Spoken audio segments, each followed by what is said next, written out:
Okay, so the Gacha Revenue Chart is here. Now, obviously, this is the new one, and I just want to begin this video by saying take a lot of this information with a grain of salt. Obviously, this the person that actually uploads it, and I'm guessing they are the creator of it, has been known to frequent in some Discord servers that can be a little bit biased. So again, just remember that kind of stuff. But essentially, what they're doing here is taking a lot of information from the website Sensor Tower and then adding multipliers and stuff to it, to kind of make some numbers. But essentially, we're going to be going through it today, and this is all going to be a little bit of fun. This is nothing factual. I just kind of wanted to take a look because obviously it's a big topic every single month, regardless of what people think about the legitimacy of it. So let's get into it. Now, I'm going to start around the 30 kind of area, just because obviously all the ones down here people don't care about too much. Obviously, Silver and Blood has had a really good launch with 2.4 million, but obviously this is for the entire month of June. So obviously Brown Dust 2 has been making a lot of money. They've gone up by about almost 3 million there, which again is very, very great to see. Azure Lane lost a bit of money after their event that actually happened. We've got Reverse 1999 losing money. Again, Etheria Restart had a really good launch with 7 million. Obviously Etheria had a massive push, and obviously the game that everyone's really talking about at the moment is Uma Musume Pretty Derby, which is at 11 million right now. Now, I'm not sure if this is actually including the I'm pretty sure this might be including a little bit of the global revenue. Obviously you can see the breakdown here. We got iOS, so I think it does include some of the global releases. It made only around about 800,000 in global since the release, but honestly that's better than nothing. And obviously it's been released in China as well, and so I mean it's doing pretty good. 11 million, it's definitely a bonus from what they've been at. And then let's get into the kind of top 15 kind of area. We got Monster Strike. Never really played Monster Strike, I'm going to be honest. Light and Night, which seems to be a kind of male game, as in kind of Love and Deep Space type thing. Again, 13 million. We've also got Dragon Ball Legends doing very, very good, up by 3 million. Also, we got Shadowverse. That's a new game. I didn't realize it had gacha mechanics in it, but apparently it does. So Shadowverse is there making a lot, 17 million on their debut. And then we've got Honkai Star Rail. Honkai Star Rail is in 11th place.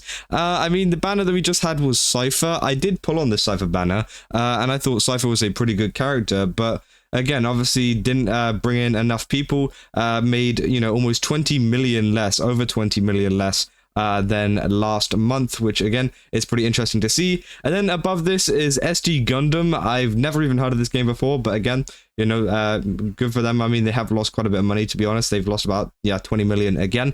Nikkei actually gone up in money only by a little bit, only about 400,000, which again obviously isn't too much, but they've had the recent kind of events going on with Stellar Blade, which has massively boosted up their revenue. Then at number 8, we've got Fate Grand Order, to be expected. I mean, it's still a massive game, losing a bit of money there on 7 million, and the same with Naruto Mobile as well, losing around about 9 million there, putting them in 7th place. Again, they've dropped down by 1 place. Then we've got Zenless Zone Zero and Wuthering Waves. Zenless Zone Zero has made 38 million. Obviously, they've had the new version come out for the game, which has massively changed it, boosting it up by 10 places, which again is very, very good for them. And then on top of them, Wuthering Waves beating out both Zenless Zone Zero and Honkai Star Rail, only by about, obviously 1 million and a little bit above Zenless Zone Zero.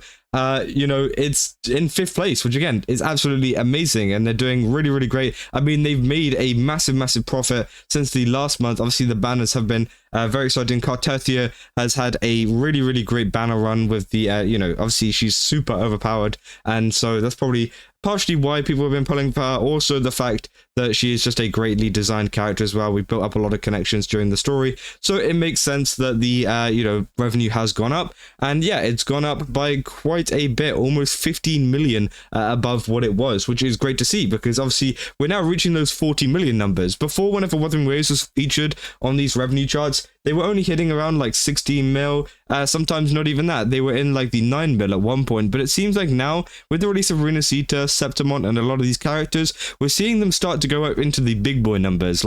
They're going up into the 40 millions, which is stuff like Honkai Star Rail was hitting quite averagely, and obviously Zenless Zone Zero has also been hitting at the moment as well, and obviously that is great to see. And well, if you think about it as well, Zenless Zone Zero has, completely changed a lot to do with their game, and, completely released a new almost entire version. They were kind of rebranding it for this version.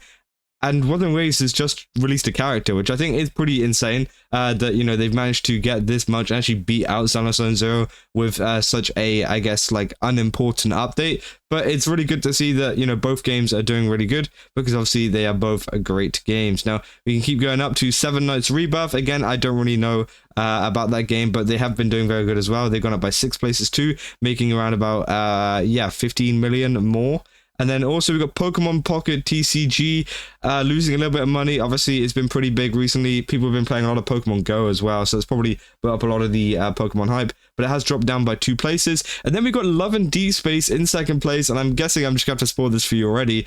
Is Genshin Impact actually going up to the #1 spot? Love and Deep Space has lost money by $7 million, and Genshin Impact has gone up by almost 30 million. Now, obviously, this was to be expected. Love and Deep Space is still making around about the same money they were. I mean, it hasn't really dropped that significantly. But obviously, Genshin Impact, they've had the Skirk banner. So the Skirk banner has definitely helped them out there massively and provided them with that massive boost of revenue. And it's like the old Genshin Impact we've seen. Now, it's quite surprising, though, because I would expect a banner like Skirk to be even higher. We saw with previous banners from like months ago. I'm not talking like the last couple of months. I'm talking months and months ago, whenever we had some hype characters, they were reaching like hundreds of millions, but now it's only around 65 for, you know, a character as big as Skirk. It's a little bit disappointing, but obviously it's enough to beat everybody else out. So again, you know, they are doing very, very good. And I think, yeah, I mean, it's just pretty self-explanatory why Genshin Impact are up there. You know, Love and Deep Space still absolutely killing it in 2nd place. And then also, yeah, I mean, the main thing that I want to talk about, obviously, as I cover Wuthering Waves in this channel mostly, was the success of Wuthering Waves going up to 5th place now, being the 5th highest you know, selling or kind of revenue you know, game for this month. Is absolutely crazy, and hopefully, you know, they do go even higher. Now, obviously, as I said, a lot of these statistics can change, so, you know, this might go up or down. I think with the closeness of Xenosaga Zero and Wuthering Waves, there is the potential for Xenosaga Zero to go above Wuthering Waves later on. We don't really know, but, you know, it has been known before that, like, Gacha Revenue as a website usually like flips them sometimes, depending on like extra information or whatever they find out later down the line. So these are not like the final results, but this is the first kind of look we get that comes out every single month. And yeah, it's pretty interesting. I mean, you know, thankfully Wuthering Waves is still doing amazingly, and that's the main thing that I, you know, would love to take away from this. Obviously, yeah, people you know, talking about it down here. They mentioned they've made a lot of changes and stuff, adding obviously a lot of new games. There's been a lot of new gacha games coming out recently. Obviously, as I said, Silver and Blood. I mean, I don't know where Persona was. You know, we got Marvel. I don't think I've even seen where. Wait, where is Persona? Okay, they said they added Persona, but I can't find it. Maybe I'm stupid. Maybe I can't find it. But anyways, yeah, and you know, it's very exciting to see that there's so many new gacha games kind of entering the fray here. And, you know, people say monthly PvP time. Oh, no, I don't recognize this list no more. Even PGR disappeared from the goddamn map. Such a hard drop for HSR. They crippled themselves to the power creep. Yeah, I mean, HSR has definitely been struggling a little bit, especially with a lot of the power creep stuff that's been coming out. And, yeah, people getting fed up with the mechanics of the game. But I think once the Fate collab rolls around and also the Finon stuff, I think it will just kind of stabilize a little bit due to the fact of, you know, obviously, they're very wanted characters. The Finon trailer was a massive success, and yeah, many people were reacting to that. People were saying there wasn't any Punishing Grey Raven. Okay, oh no, Punishing Grey Raven, oof, down into 1.7 million. That ain't great for them. Again, so yeah. I mean, that is essentially the entire revenue chart. You know, I hope you guys enjoyed this video, and yeah, I mean, it's pretty interesting to look at it every single year, as I said, or every single year, every single month. You know, as I said, don't take a lot of this information like literally. It's more of just a fun thing to look at and have, you know, a little PvP time. But honestly, I think, you know, it's done pretty good. Wuthering Waves has done great. Zealous has done great. Genshin's done great. You know, Nikkei's done great. All of the games are doing pretty good at the moment. And as you can see here, the majority is in the green, which means gacha money is up at the moment, or at least according to this data. So yeah, if you guys did enjoy this video, don't forget to leave a like and subscribe. Also, go to Game Subs, use my code Kaza, get 10% off. Again, they got a ton of really cool stuff over there. I definitely recommend checking it out. Yeah, I'll see you guys in the next one. That's all. See ya.